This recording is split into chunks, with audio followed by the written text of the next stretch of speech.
Good morning and Easter greetings to you.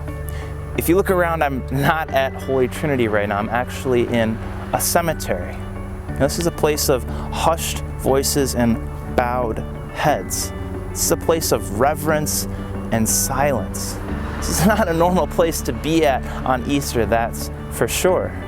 That's because Easter means joy and fellowship and happy greetings. Easter means trumpets and fanfares and choirs. Easter means a crowded church and maybe even a big breakfast to follow. But this Easter is going to be a little quieter. This Easter, you might even feel like one of those disciples sheltering in place in fear of the Roman guards and all others who put Jesus to death.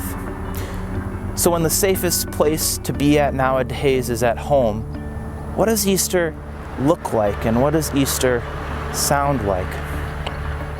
Let me tell you what the first Easter looked and sounded like. Easter looked like the darkness just before the sun began to rise. Easter looked like a place similar to this, a place with tombs, a place with graves. It looked like a hillside with a stone rolled away.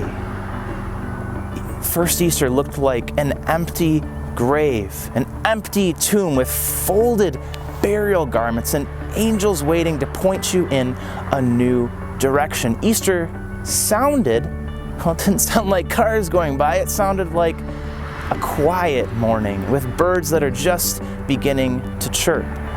Easter sounded like angels asking the question, "Woman, why are you weeping?"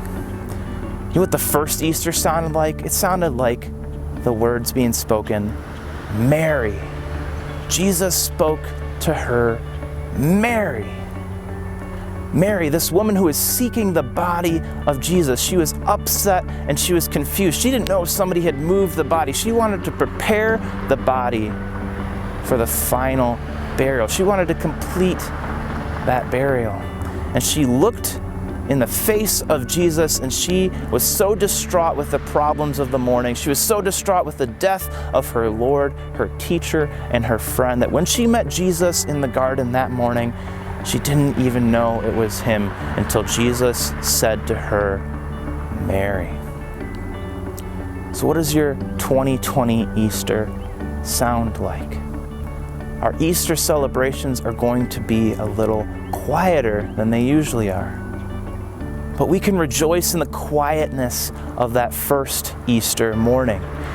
Jesus rose from the dead, and when he saw one of his followers in the garden, he spoke her name, and she immediately knew who he was. And Jesus' words ring true here. The Good Shepherd has laid his life down for his sheep. The Good Shepherd knows his own, and his own know him. The Good Shepherd called his own by name, and Mary recognized his voice. The Good Shepherd knows his own. The Good Shepherd knows you. Read the words of Jesus appearing to Mary in the garden and enter your name there. Jesus knows your name and every name because he has graciously called you in baptism. Jesus died for you. He died for the sins of the whole world. He died so he could take those sins upon himself so that all might have life. So this morning, I'm in a cemetery, and I really don't know who's buried here. I don't know the names on these headstones. I might be able to read some of them, or maybe I won't because they're a little deteriorated. But while I might not know who's buried here, Jesus does. Jesus knows the names of all who are buried here. And while others might not take a second glance at this seemingly forgotten cemetery, Jesus knows each of these by name. He died so that all might believe.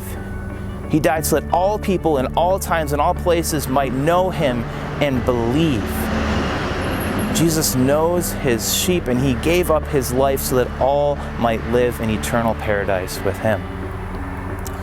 So today, things are going to be a little quieter.